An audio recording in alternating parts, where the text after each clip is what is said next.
Pada suatu kali, serombongan orang Farisi dan beberapa ahli Taurat dari Yerusalem datang menemui Yesus. Mereka melihat bahwa beberapa orang muridnya makan dengan tangan najis, yaitu dengan tangan yang tidak dibasuh. Sebab orang-orang Farisi, seperti orang-orang Yahudi lainnya, tidak makan kalau tidak melakukan pembasuhan tangan lebih dulu, karena mereka berpegang pada adat istiadat nenek moyang mereka. Dan kalau pulang dari pasar, mereka juga tidak makan kalau tidak lebih dahulu membersihkan dirinya. Banyak warisan lain lagi yang mereka pegang, umpamanya hal mencuci cawan, kendi, dan perkakas-perkakas tembaga.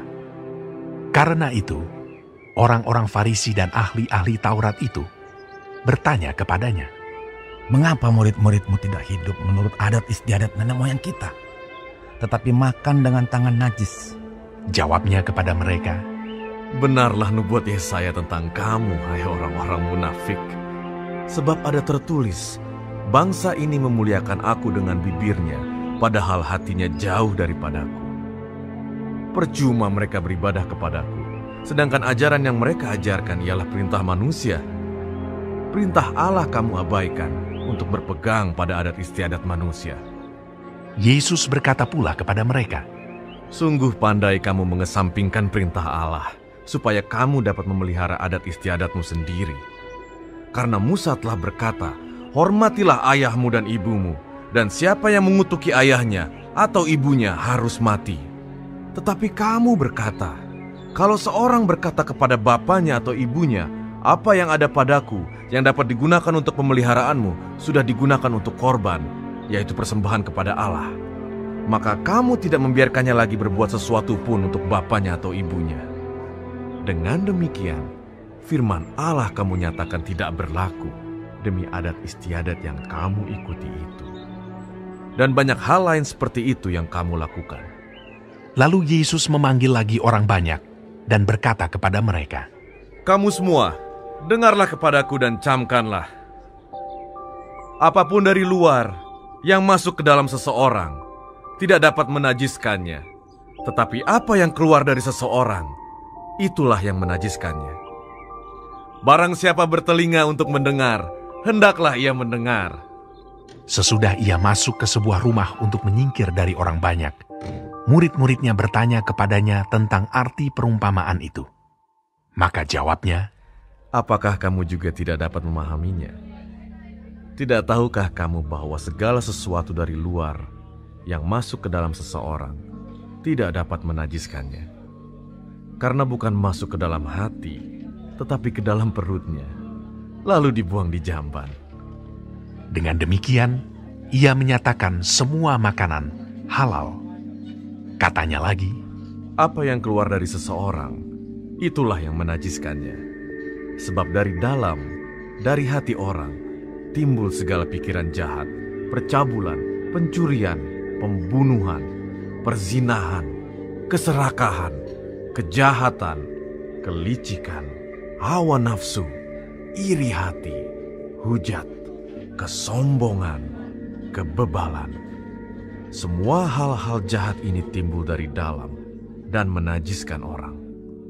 Lalu Yesus berangkat dari situ dan pergi ke daerah Tirus. Ia masuk ke sebuah rumah dan tidak mau bahwa ada orang yang mengetahuinya. Tetapi kedatangannya tidak dapat dirahasiakan. Malah seorang ibu yang anaknya perempuan kerasukan roh jahat segera mendengar tentang dia, lalu datang dan tersungkur di depan kakinya. Perempuan itu seorang Yunani bangsa Siro-Fenisia. Ia memohon kepada Yesus untuk mengusir setan itu dari anaknya. Lalu Yesus berkata kepadanya, "Biarlah anak-anak kenyang dahulu, sebab tidak patut mengambil roti yang disediakan bagi anak-anak dan melemparkannya kepada anjing." Tetapi perempuan itu menjawab, "Benar Tuhan, tetapi anjing yang di bawah meja juga makan remah-remah yang dijatuhkan anak-anak." Maka kata Yesus kepada perempuan itu, "Karena kata-katamu itu, pergilah sekarang, sebab setan itu sudah keluar dari anakmu." Perempuan itu pulang ke rumahnya, lalu didapatinya anak itu berbaring di tempat tidur, sedang setan itu sudah keluar. Kemudian Yesus meninggalkan pula daerah Tirus dan dengan melalui Sidon pergi ke Danau Galilea di tengah-tengah daerah Dekapolis. Di situ orang membawa kepadanya seorang yang tuli dan yang gagap dan memohon kepadanya supaya ia meletakkan tangannya atas orang itu.